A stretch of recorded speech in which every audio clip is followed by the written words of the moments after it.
All right, everyone. Hello, I'm Kate Nagel, LymeLight Foundation's Treatment Grants Coordinator. Welcome to LymeLight Foundation's second webinar in our ongoing LymeLight Presents series. Tonight, we will be featuring Dr. Jennifer Sugden and Yvonne Sorensen on navigating pregnancy and Lyme disease from conception to postpartum care. We want to emphasize that this webinar is intended to be informational only and is not intended to provide any personal medical advice. Please contact your own personal medical authority for any healthcare related decisions. Additionally, the views expressed by the speakers are of their own and may not reflect those of LymeLight Foundation.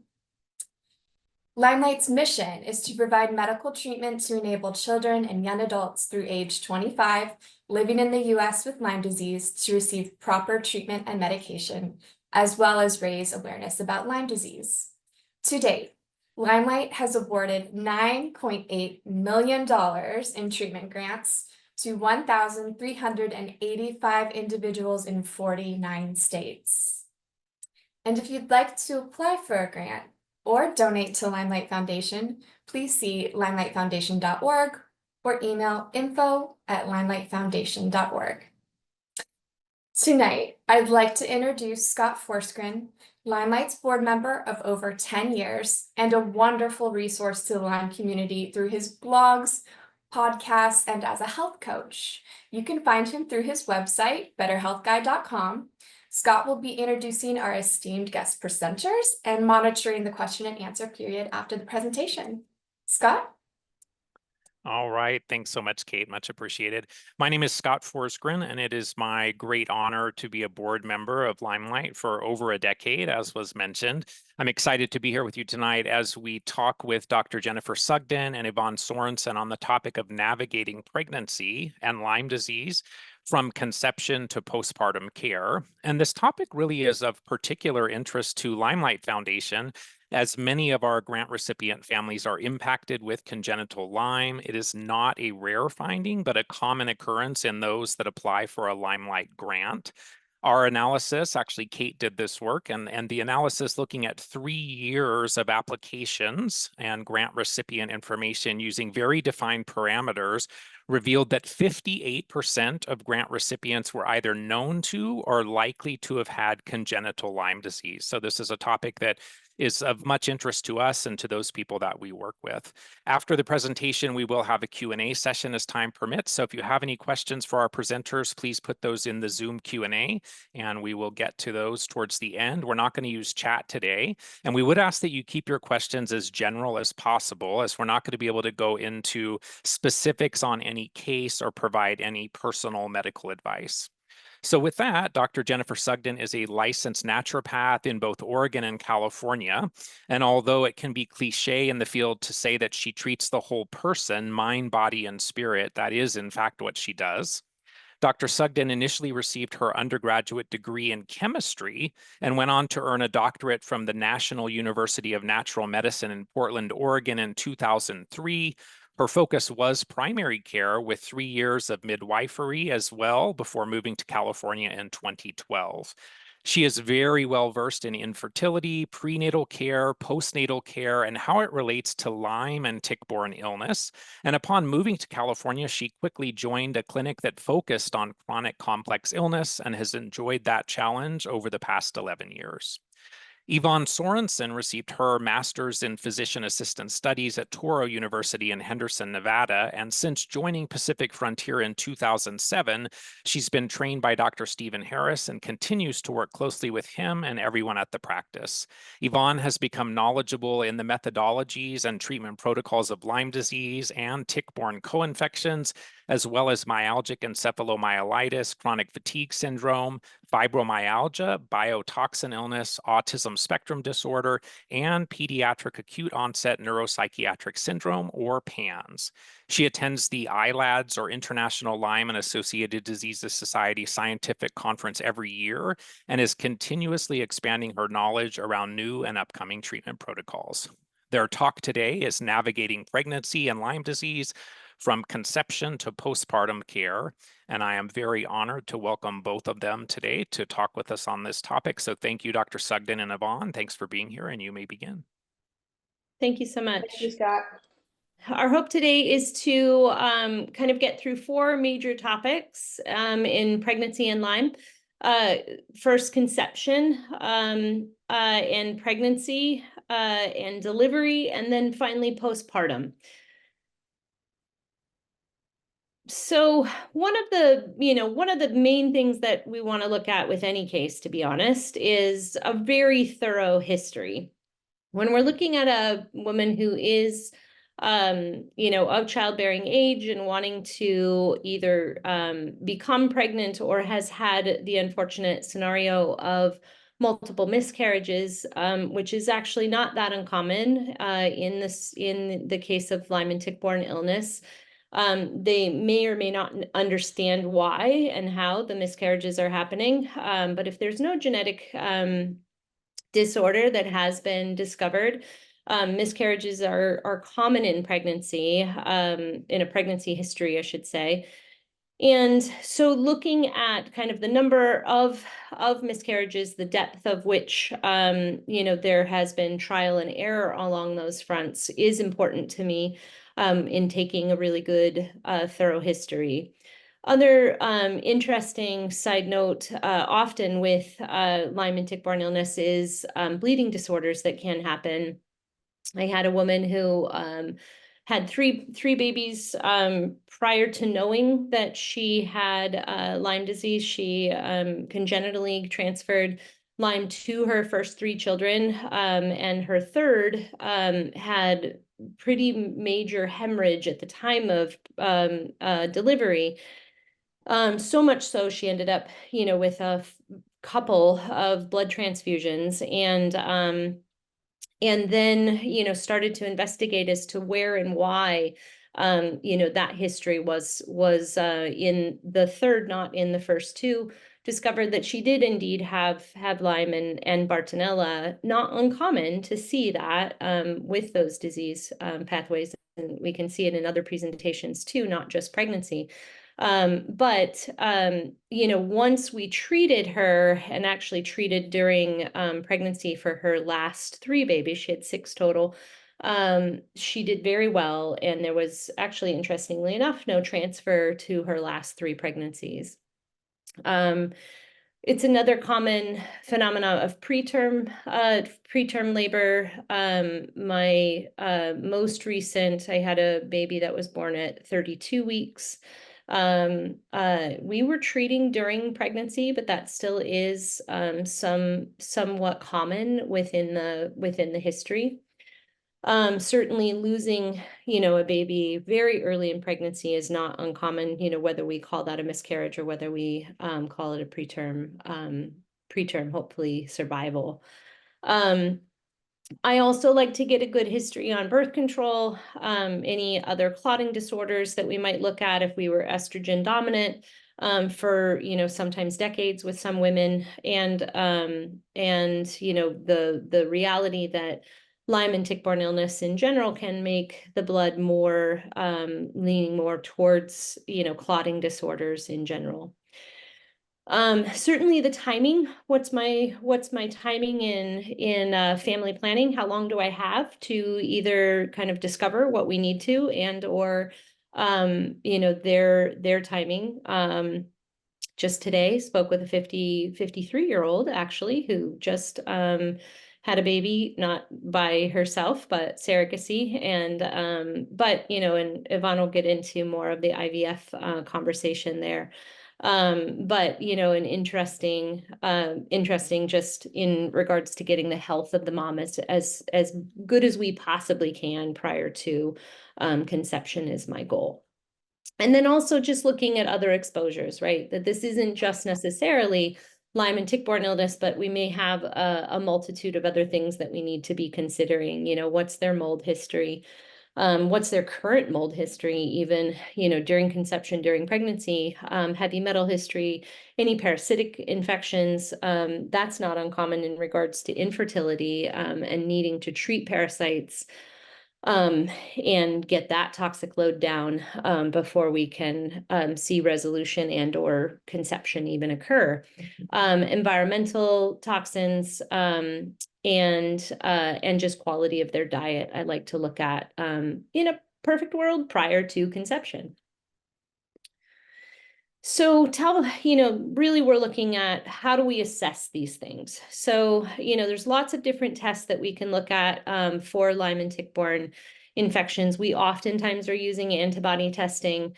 However, in a scenario where we've got congenital Lyme in a 35-year-old, let's say, antibody testing may not be that accurate unless we challenge it, unless the person has a tremendous amount of other history. Sometimes we might be looking at one of these other, mold or environmental toxins as the dominant, part of the case.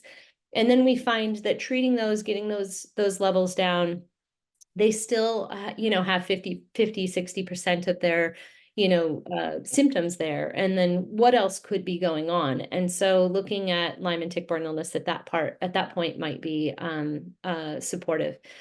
So antibody testing is very common. Sometimes we're looking at T-cell mediated immune response versus IgM active versus IgG, past infection. But assessing that, I think, is important. Again, we can look at provoked heavy metal testing, mold, mycotoxin testing, and environmental toxins. Just looking at the overall load, what is it that we need to try and clear the path as best we can to optimize the health of mom and baby throughout this pregnancy. In a perfect ideal world, I have at least 9 to 12 months to treat, and that might include testing, which could take an additional up to 3 months to sometimes get back in certain circumstances. And so giving more time versus less is always going to be ideal. Again, we're talking prior to conception, if we have the choice. I want to be able to detox the mom's body from any of the drugs that I may have used during treatment, and try and rebuild this, primarily endocrine system is what I really like to go in strong to the next pregnancy.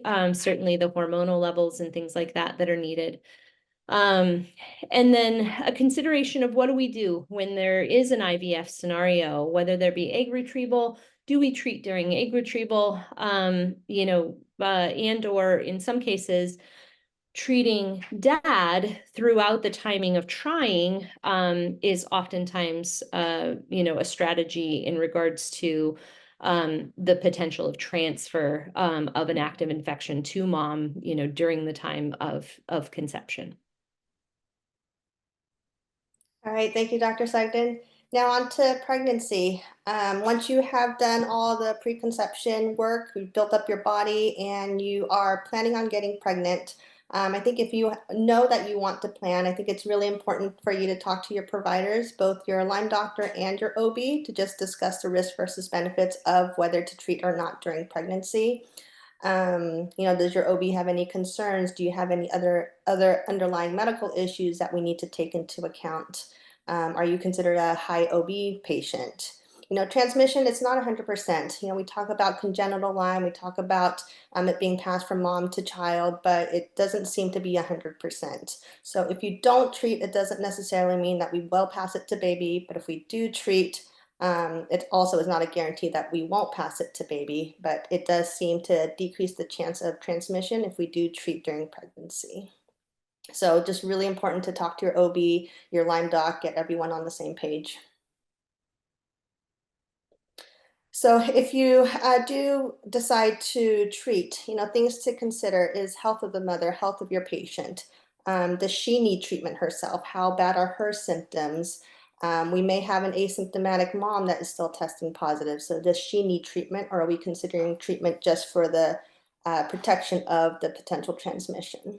What is mom's gut flora like? Will she be able to tolerate the antibiotics? Does she get nauseous easily? I mean, nausea already comes with pregnancy, so are we going to add to that? What is her gut function like? How are her stools? So that's really important when you consider treating with antibiotics. And then also just how many antibiotics has she had? How long has she been treated? Like, what is her ability to tolerate these medications, or inability to tolerate? And then also yeast overgrowth. Using antibiotics, you are more susceptible to yeast overgrowth. So is that something that we also then need to consider if we put her on antibiotics? Then do we need to also treat her with antifungals?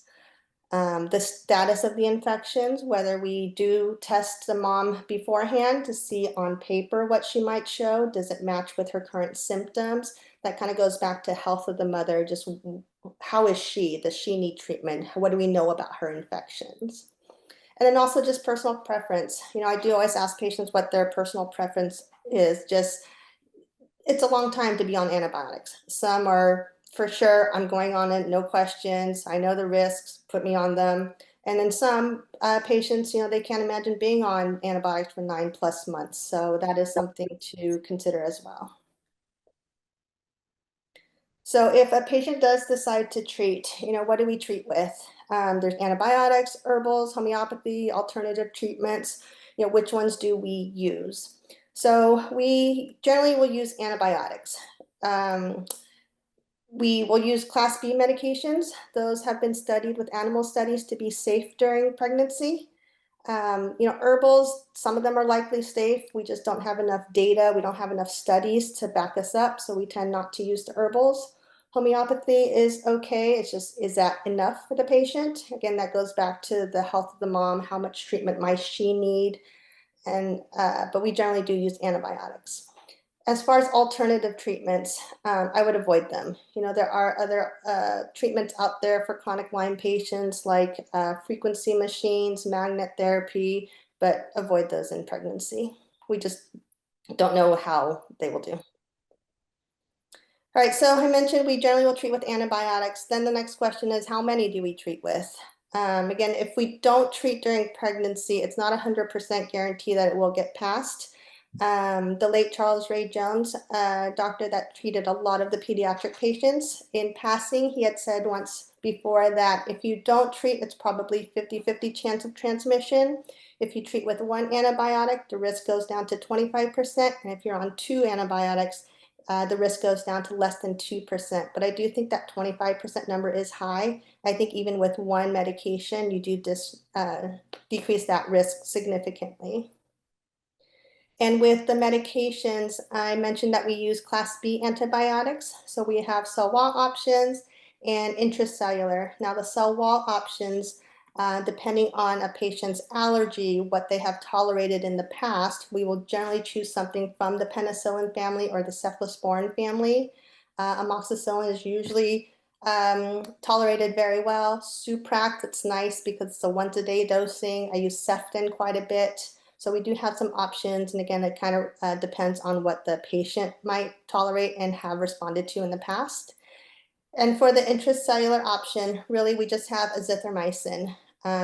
So if a patient can't tolerate that or has an allergy to the macrolides, then we might just stick with one medication.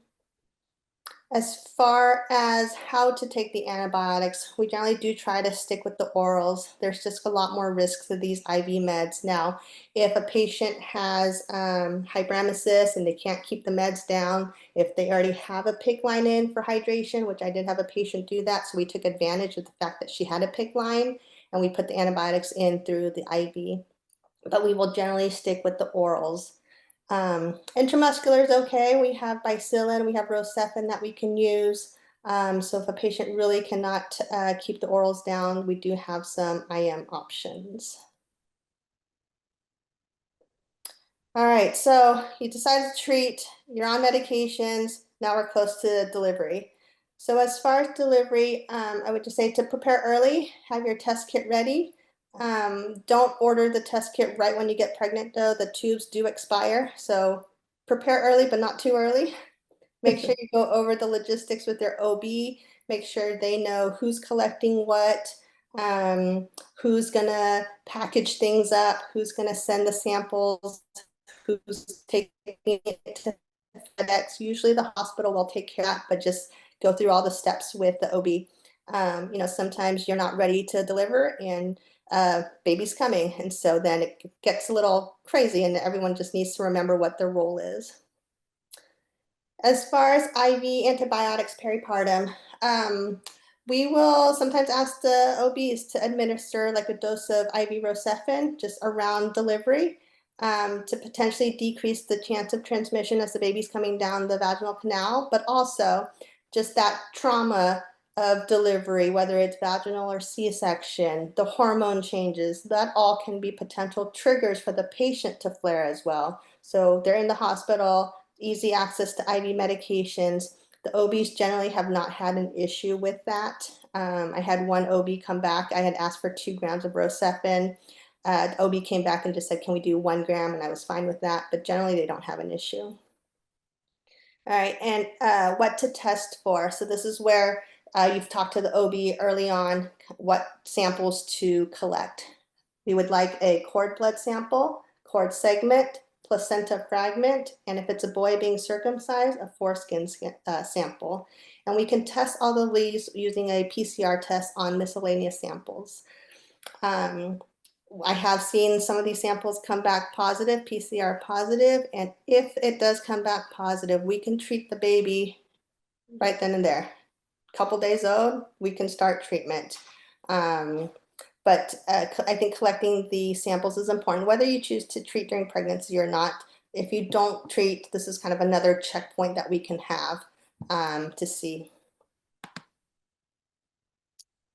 Yeah, and I would just echo, because I think this is a population of patients that have not necessarily had always a direct conversation with their other outside providers for Lyme and tick-borne illness. And this is a scenario where I think everybody being on the same page is so vitally important that, you know, we're always in a scenario of happy to talk with an OB. We may not have complete understanding of why they want what they want, and they, you know, don't understand why we want what we want. But I'd much rather have it be outward and said, and that mom go into the delivery ready and prepared, and everybody on the same page. So I just echo what Yvonne was saying there. Yeah, emphasis on that. The OB is one of the better specialists to work with.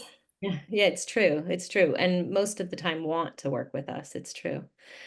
Okay, so postpartum. Now we've got a baby in arms. How did the pregnancy go? And sometimes this is part of the history, right? Is in the what was the scenario of what occurred during pregnancy? I oftentimes use this example of a patient that I had who had I think she had 6 kids as well, different mom than what I was talking about before, but every time she got pregnant, she felt amazing. And so she just kept getting pregnant because she, you know, she wanted to be able to have no joint pain and no myalgia, and her energy was higher than she'd ever had. So what was the pregnancy history here? I think that's really important to just make sure that we have, you know, a good post review of the postpartum for her. Were there more or less Lyme symptoms? You know, other infectious symptoms? Did anything change, you know, during pregnancy? What's her level of depletion is really important to me, mostly primarily from the perspective of, you know, was there a significant amount of blood loss? You know, to Yvonne's point that, you know, the trauma of delivery, you know, and it's trauma to the body, not necessarily psychologically. You can have both, but, you know, that can sometimes trigger a resurgence of a you know, what was a dormant Lyme history prior to pregnancy. So you know, is she at more of a deficit having had the baby, and, you know, assessing that to know where we need to dive in and start to rebuild her system back up again.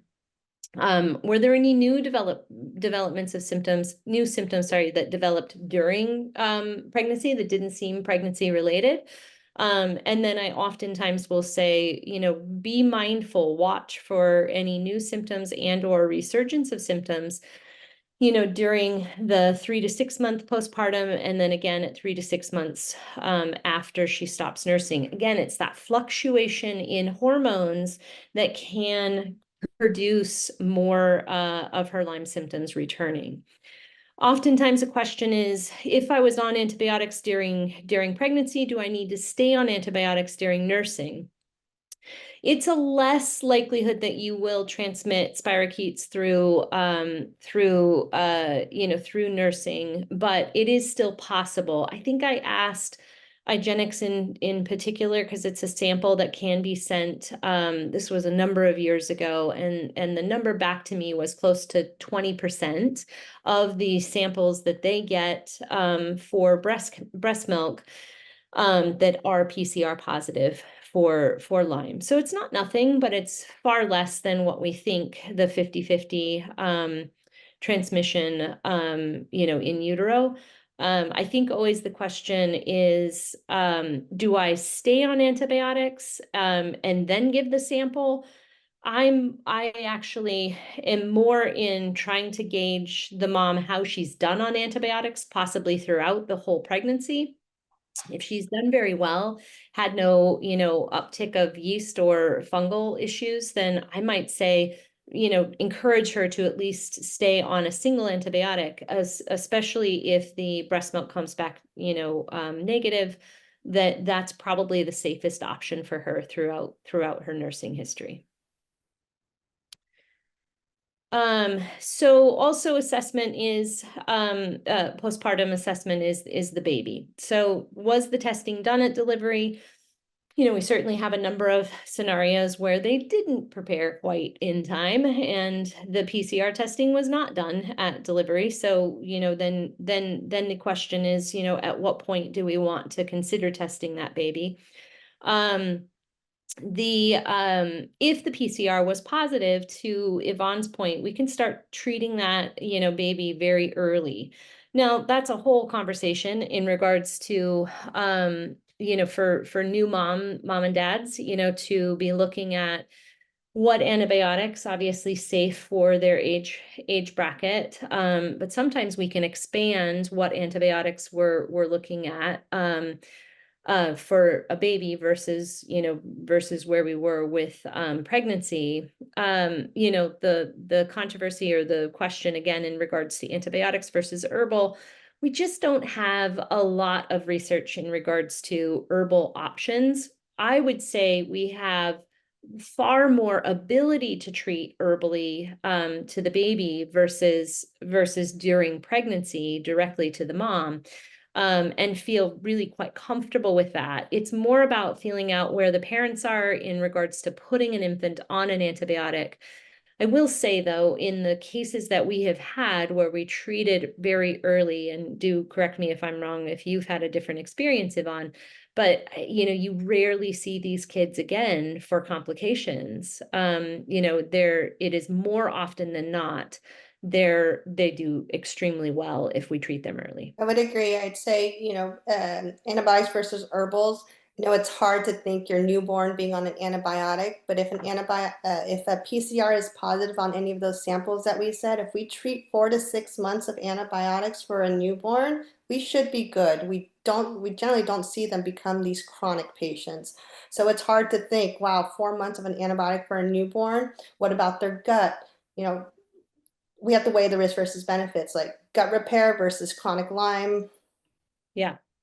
Yeah. And I would say, 10 out of 10 times, I feel confident that we can get their gut back to where we want it to be. And it is always a struggle to think about it, but I think it is something that we present the data behind it and the clinical pictures that we see, clinical studies that have been done. When to consider testing your child. So let's say, darn it, you didn't get the PCR test at the time of delivery. Your best timing is going to be if the mom is nursing, to wait at least 9 months post nursing, so that we are really confident that any antibody testing that we're doing on that child is not coming from passive antibodies coming through the breast milk, and we're not being tricked into thinking that's mom's antibodies versus baby's antibodies. If you obviously have a formula-fed baby from day one, we have a lot quicker ability to test that child, PCR or antibody testing. And then I always, even if I've treated this, child, infant, up to 6 months, what am I looking for in the future for that child? Just as we've said a number of times here in regards to transitions, puberty is a big one, hormonally, and we oftentimes will see in utero Lyme that nobody knew was there come forward at the time of any hormonal shift. So puberty is definitely an area that I would be more mindful of, and other transitions, big transitions in their life. I think always for me, I want a parent to walk away never discounting symptoms. If you trust that you know your child, and if you are seeing a significant change in your child, no matter what it is, emotional, mental, emotional, if it's, they're calling it growing pains, that are persistent, that just aren't, subsiding over a period of time, or you've got a gut feeling about it. I'd much rather get on it sooner rather than later and test and know where that child's status is, especially if we have this history with mom. Okay, so, we do get a lot of questions, and I put down some of the more common ones that we do here. So, is it okay to not treat during pregnancy if mom is asymptomatic? Well, I think that just goes back to the comfort level of treating versus not treating, because you can have a mom that is asymptomatic but still have the infection. So we have actually seen where mom gets diagnosed because the kids get diagnosed first. Maybe many of you in the audience, that was your case, but mom is asymptomatic. So we question that, has she had the infection for some time, being an asymptomatic carrier? So just because she's asymptomatic doesn't necessarily mean that she shouldn't treat and doesn't need to treat during pregnancy. I think it is still possible to transmit. And does the risk, no, so go ahead. Go ahead, because Does go ahead. does the risk of transmission relate to how sick the mom is? Kind of a similar question. I can think of a really good case. Couple years we had treated her, came in with a number of different endocrine disorders. She was clearly positive, Lyme and Bartonella. Treated over the course of a couple of years for her. She was in a very solid state, like had not had any symptoms presenting for, I would say, at least 9 months, maybe a year prior to even consideration of getting pregnant. And, we just did, okay, let's do the testing one more time to make sure that you're good to go. And she was still IgM positive. And we took it further and did T-cell mediated immune response. She was still positive T-cell interferon gamma transmission, replication. And she was PCR positive, but she had no symptoms. So the likelihood of her transmitting, if she had gotten pregnant at that time, really PCR positive would have been fairly high. But we did go back to the drawing board, look at where we needed to, kind of clear the way for her, and did so. And then all of those tests did go negative. Doesn't necessarily mean, in a scenario like that you don't decide to do at least a single antibiotic throughout pregnancy. But it just, goes to show mom's level of illness doesn't necessarily correlate to the risk of transmission. And how many years out from a negative Lyme test is it okay to not treat during pregnancy? That's a hard one to answer. Are they negative but still symptomatic? Are they negative and asymptomatic? But these tests aren't perfect, right? Some of them are immune responses. You can get false negatives. PCRs are hard to get positive, but if you find it, you've got it. But if you have a negative test and your patient has been doing well, a year goes by, 4 years go by, she's 6 years out from treatment and still doing well and test negative, like, is that okay to not treat? That's a discussion. That's a discussion between you and your patient, risk versus benefits. The needle would point more towards, okay, maybe, you're 6 years out. Maybe it is okay to not treat. We'll just test at delivery. I had a patient, I hadn't seen her for years, came back, and I was like wondering why she was on my schedule. She had gotten pregnant and she was adamant she wanted treatment. And, my discussion was, you've been well. You've had stressors in your life. There hasn't been any flare-ups. You're testing negative. But for her, she wanted to do anything and everything she could to potentially not pass it. And she knew that the tests weren't perfect. There still could be a slight chance. So we did talk about just the risk of putting her on an antibiotic.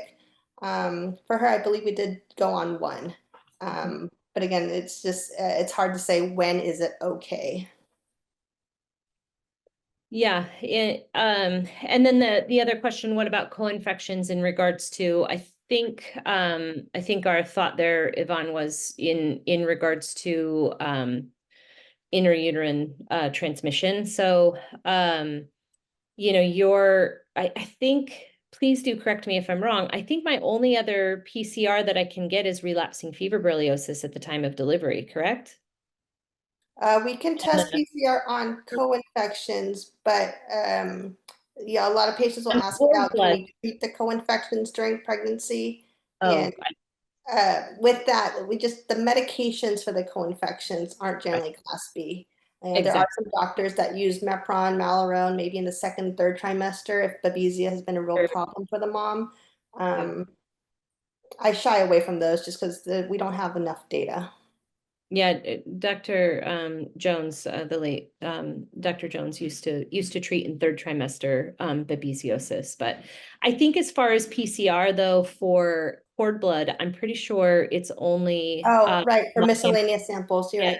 Yeah, Lyme and relapsing febriliosis. We can't even test for co-infections at the time of delivery.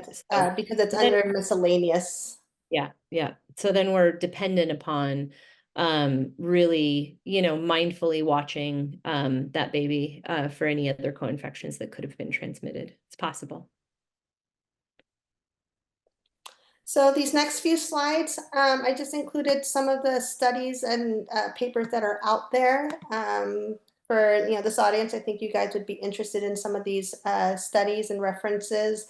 You can show them to your OB if they also would like a little bit more information. So we don't have a lot out there, but the next following slides, I think there's 4 or 5 slides. I just put some references, and then they're readily accessible online. So you can just look at the title and search them up.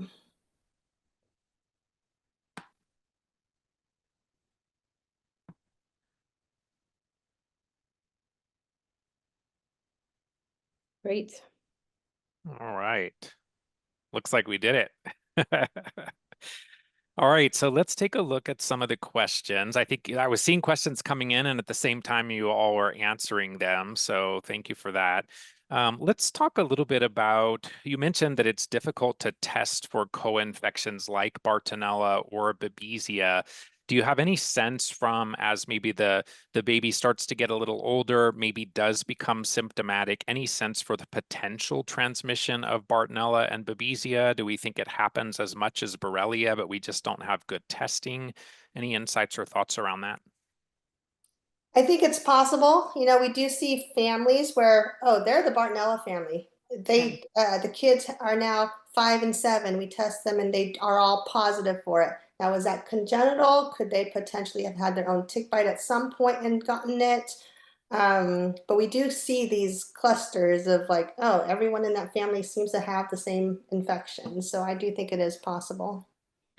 At what point would you potentially recommend against breastfeeding, if ever?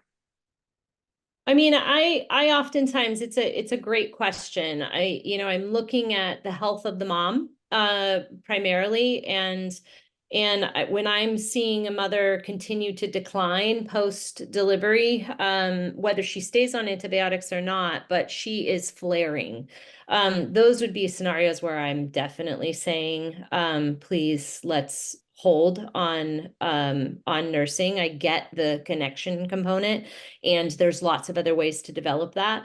The other scenario is, and I had one case where I highly recommended the mom stop nursing, and she had nursed, up to 18 months.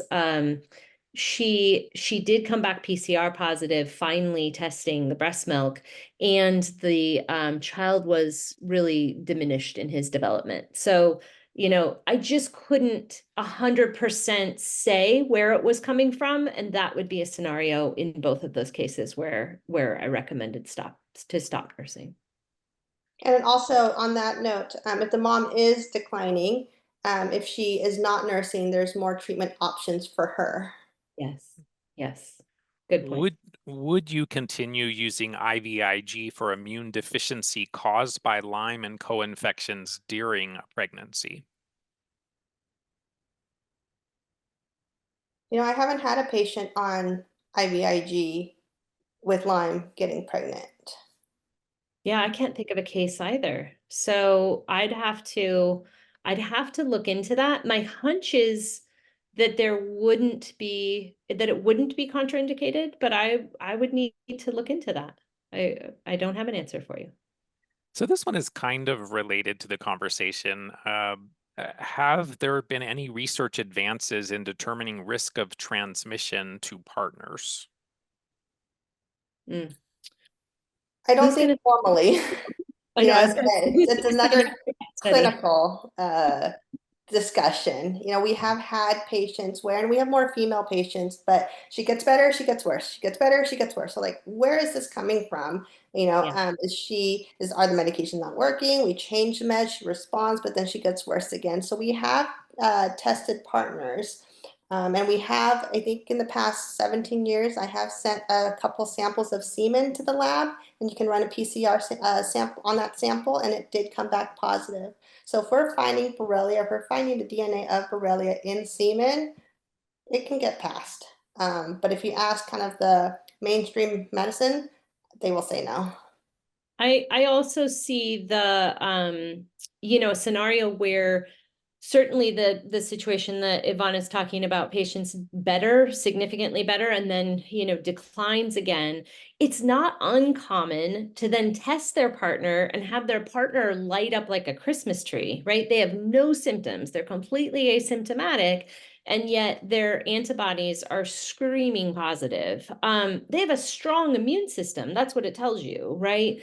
But they clearly have active infection. And so, and we've had a number of cases where then we treat the partner and we no longer see decline in our patient, so I think there's enough clinical backing, certainly for the knowledge there, but. And that's a whole nother discussion too. If you have an asymptomatic partner that tests positive, like, do you treat, or how long do you treat for if they don't have symptoms, or will symptoms come up when you start treatment? Right.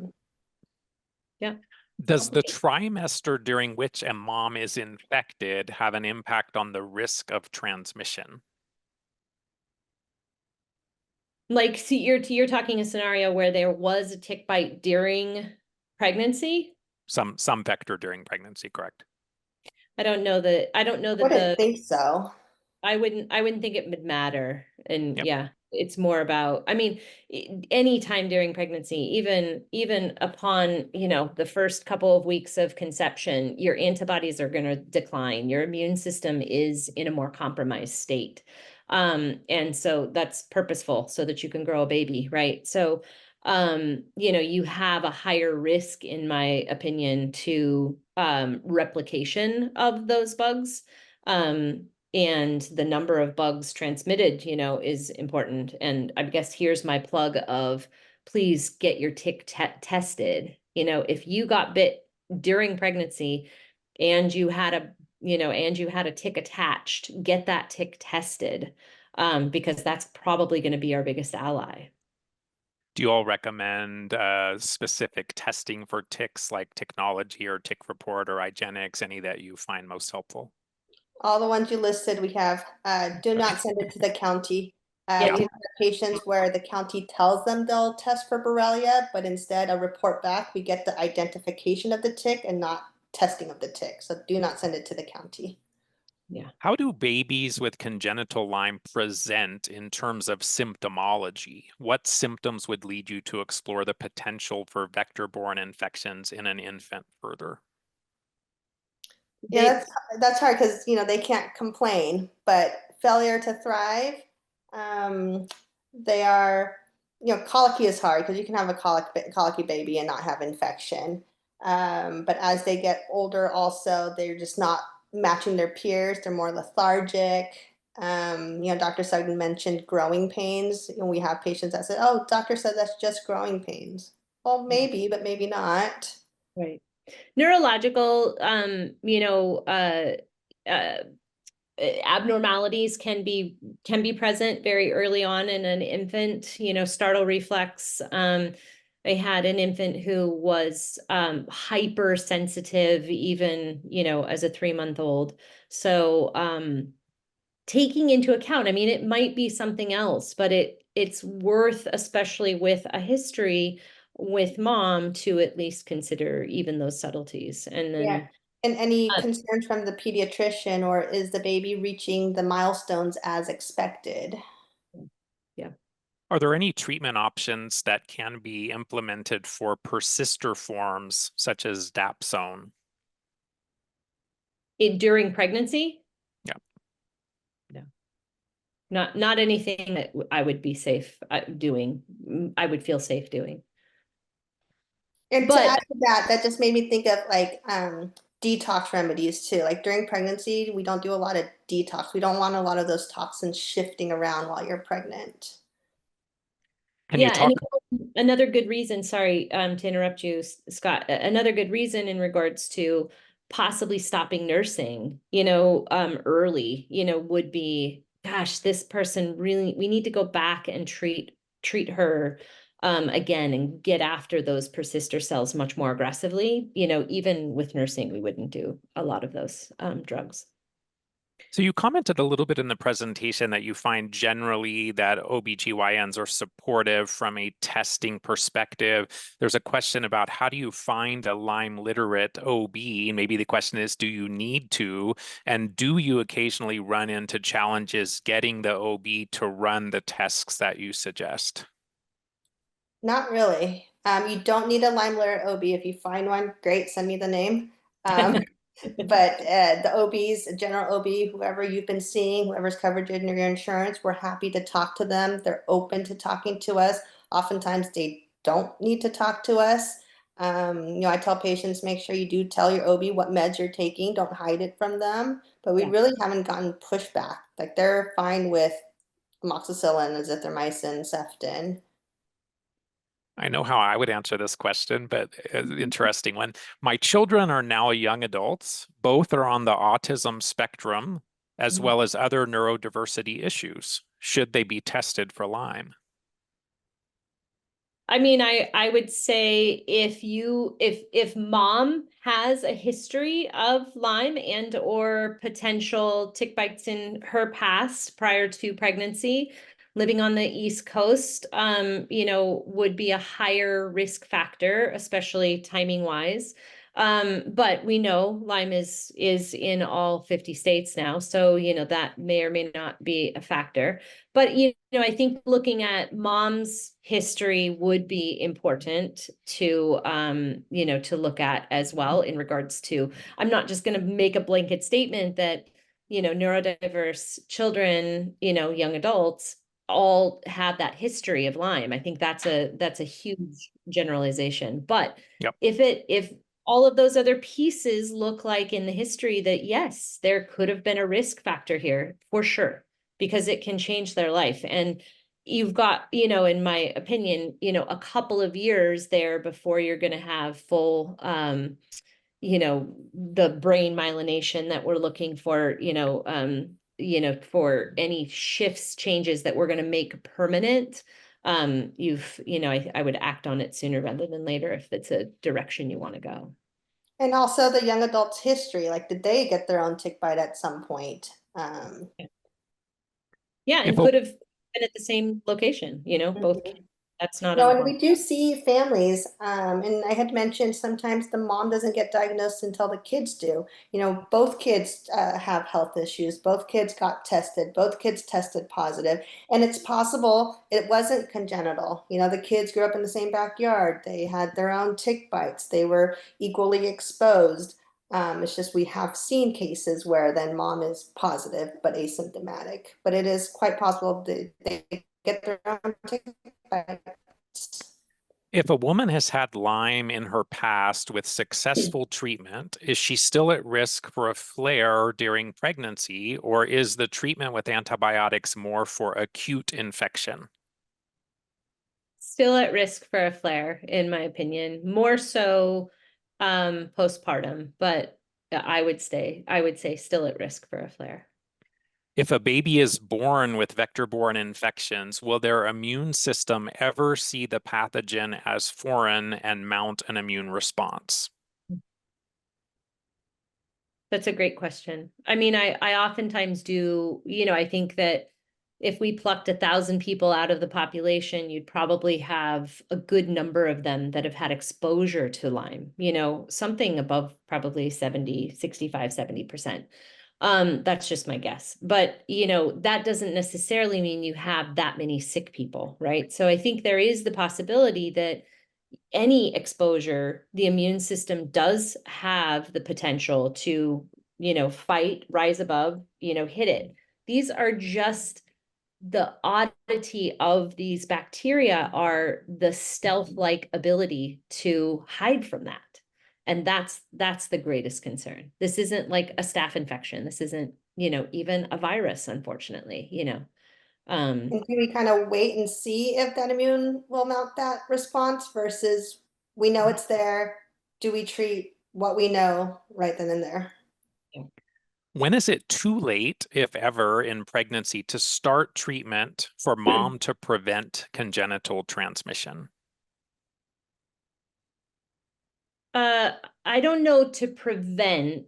I have definitely started women in mid to late second trimester, more on the encouragement. I had a case where on the encouragement, dad was positive, clearly positive, and they didn't know if it had been transmitted. She was really against starting antibiotics, but she started to decline in her health during the pregnancy, and it was a question of whether this was Lyme related or not. We had no status going into that. And I'll tell you, she got pregnant twice. Her first son, we started antibiotics at about, I want to say mid second trimester. She opted not to treat with her second son, and he was PCR positive at birth.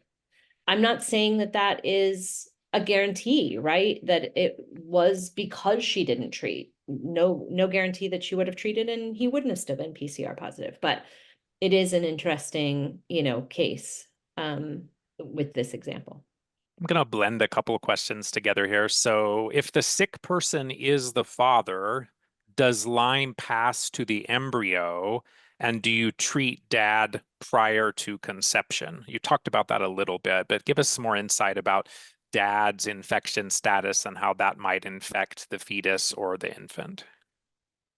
Yeah, I guess the question is, if we know dad is the patient, dad is the one with the infection, could dad potentially pass it to mom, but mom is asymptomatic and we don't know if she truly has it or not, then will she pass it to baby? I mean, there's a few steps there.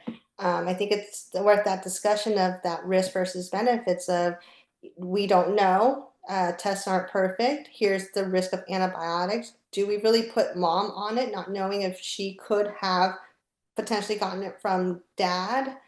We did have a patient years ago where dad was the patient and he was generally pretty good, feeling pretty good, but we did treat him as they were conceiving, but we did not treat the mom once she got pregnant. For women who want to conceive, how long should they be treated prior to starting? And what do you look for on testing results to determine a good time to try? And I don't want to get into one person's specific issues, but in this example, they talked about they'd, been tested and they treated for a period of time and they still had some evidence of co-infections in their testing. Yeah, so that reminds me of the case that I had where she was asymptomatic, we had treated her. And kind of going back to my slide in regards to ideally, I'd like at least 9 to 12 months, right, to treat and then be able to have a period of time where I'm detoxifying from the drugs and or, die off neurologically, and then, kind of rebuild that body back up again before we conceive. This woman that I'm speaking of, she had no symptoms for almost nine months, and then she still was positive on testing. So there was still risk factors there. And you, again, just have to go back to the drawing board in regards to pros and cons of treatment during pregnancy versus not treatment during pregnancy. And we can just provide as many of those statistics as possible, you know, and help them to make a decision that's best for them.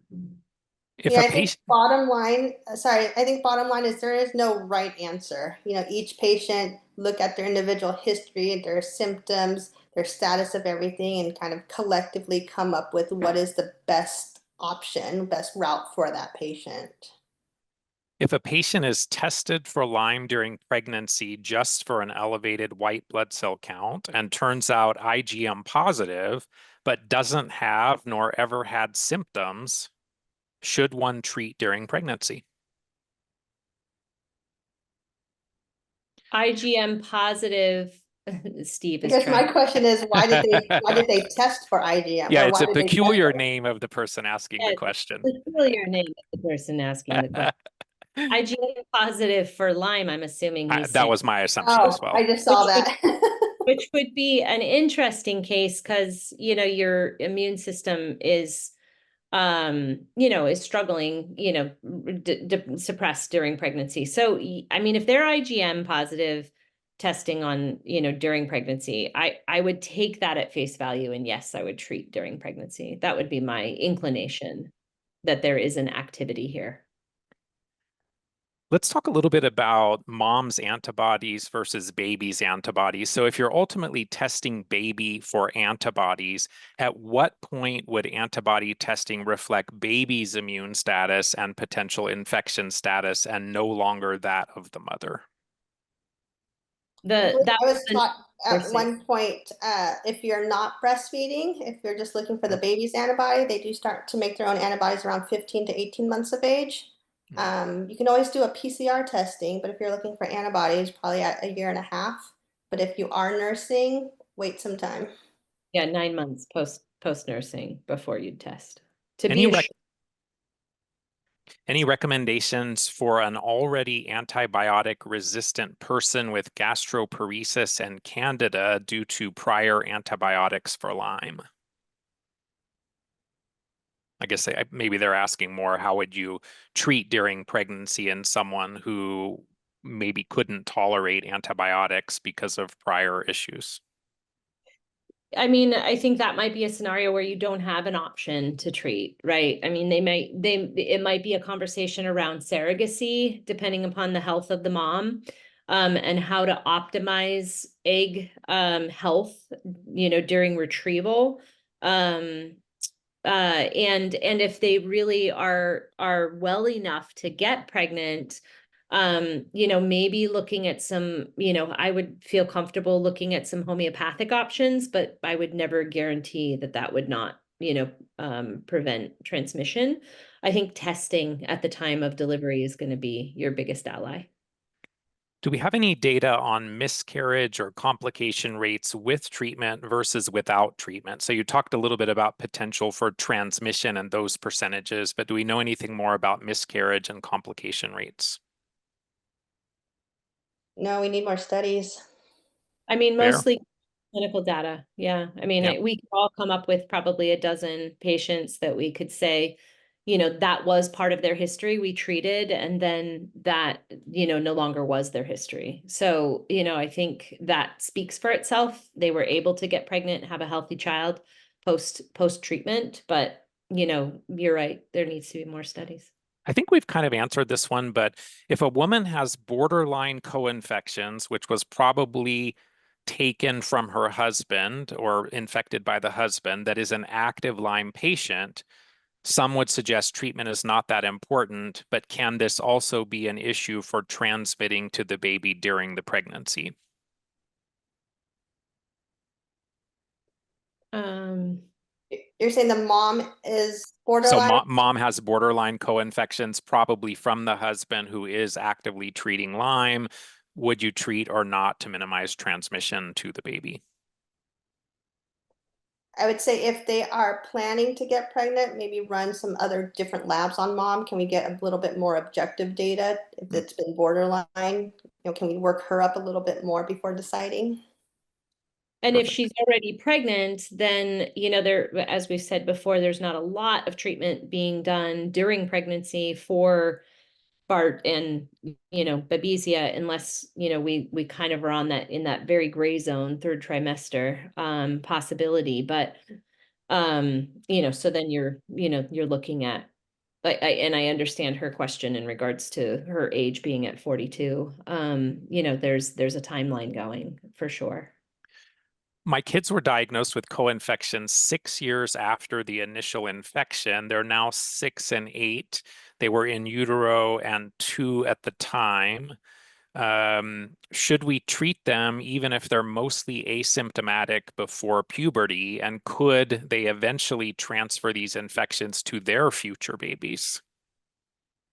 I don't know if that's completely clear. I wasn't 100% clear on that. You want to take that one, Yvonne? Sure. It's hard to say, you know, do we treat an asymptomatic person? Puberty definitely is a time that symptoms can come out, can flare just with the hormone changes. Around age 7 and 8 is also a time frame that we do see symptoms come out. So I would say in mostly asymptomatic, you know, kind of what does that mean? Are there some signs that there might be ongoing infections? Again, it's hard to push medications if they're asymptomatic, but when they're healthy, treatment is a bit easier. They can tolerate it if we have a known confirmed infection, and maybe worth treating for a little bit, at least before puberty hits. I think that's it too, is looking at their current status, you know, not necessarily just treating an asymptomatic kid because they're going to go through puberty in the next couple of years, but looking at their status as best we can, understanding that tests aren't perfect, but a consideration of even a provoked test at that point would be worth doing, you know, 3 weeks of antibiotics to know, do I have any active infection happening? Do you find an increase in HELP syndrome developing in patients with known Lyme disease, and more specifically in patients who had known Babesia during the pregnancy? I have not seen that to be the case. I have not seen that to be the case either. I can understand the correlation, but I have not seen that to be the case. And then there was a question here about how long is the detox period post the 9 to 12 months of treatment? It depends, you know, but I would say 6 to 8 weeks usually. Maybe as far out as 3 months, but it depends on, you know, level of toxicity, what else we saw in, in the initial intake, you know, heavy metals, mold, you know, what else needed to be kind of pushed out of this body, if at all possible, prior to conception. But yeah. How has the pregnancy landscape changed in the era of COVID? And do we see increases in coagulopathies during pregnancy and those with COVID? I think in general, yes. Specific in pregnancy, I didn't look at the statistics, you know, prior to this presentation, but that seems reasonable to me, that there would be an increase in, you know, in coagulation issues. So before we ask this question, I just want to say there are no guarantees. This is not medical advice, and so there's lots of gray in this realm. But the question is, my wife recently got diagnosed with Bartonella and Babesia, Borrelia indeterminate, 6 years post-infection. We were, however, hoping to conceive soon and can't delay too much because her age is 42. Is it safe to become pregnant while beginning co-infection treatment? You touched on that a little bit. And we also want to avoid passing those infections along to the baby. Yeah, so we touched upon that earlier. As far as our medication choices, we just don't have a lot of options. Like Dr. Sugden said, we can use homeopathy, but is that enough? That's a hard one. We just don't have a lot of choices. All right. So If anyone has any last questions, please go ahead and put those in. We'll give just a few seconds here. That was amazing. So I'm just going to give people a moment to put in any other questions they may have. And I'll jump back if we see another question or two come in. But I want to thank Dr. Sugden and Yvonne. I've known them for many years. They are amazing practitioners. This was a great presentation. It's going to help many, many people. As I mentioned, we have of our grant recipients, those that either had yes or are likely to have had congenital transmission of these infections. It was 58%. So this is a common issue that we see at LymeLight, and we appreciate that people like Dr. Sugden and Yvonne are making a huge difference for their patients. Want to remind you that if you'd like to connect with them, please reach out to gordonmedical.com. Don't see any questions coming out. Oh, there's one. Okay, let's see. You responded that the detox period is about 1.5 to 3 months after the 9 to 12 months of treatment. Does that change if the patient has been treated for over 4 years? Would a longer treatment time mean a longer detox period? Not necessarily, actually. In my opinion, no, not necessarily. It's getting them to the end of their treatment, and then really trying to get them rebuilt.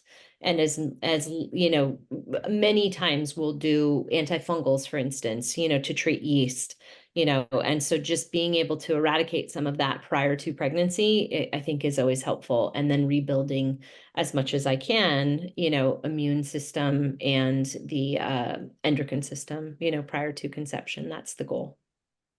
Wonderful.